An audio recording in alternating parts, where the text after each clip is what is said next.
Gecenin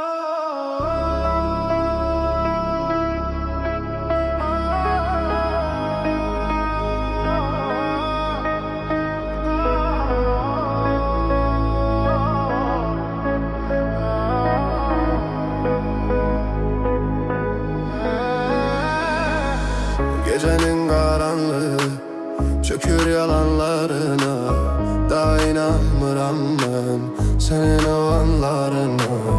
Bir zamanlar can diyen indi uzak bir yanmış.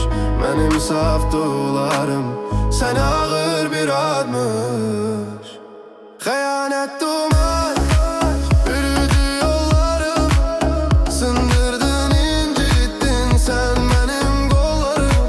Gözlerimde yaş değil nefret alovu yanıyor. Seni seven bu yürek indi senden utanır.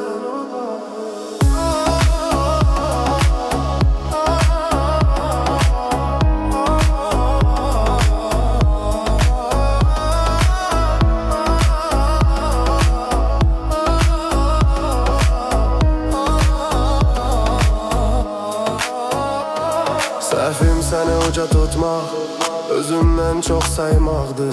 İndi isə tək yolum bu keçmişi danmaqdı. Sən öz yalanlarında boğularsan bir sabah. Mənim bu ahım səni qoymaz yaşamaq vallah.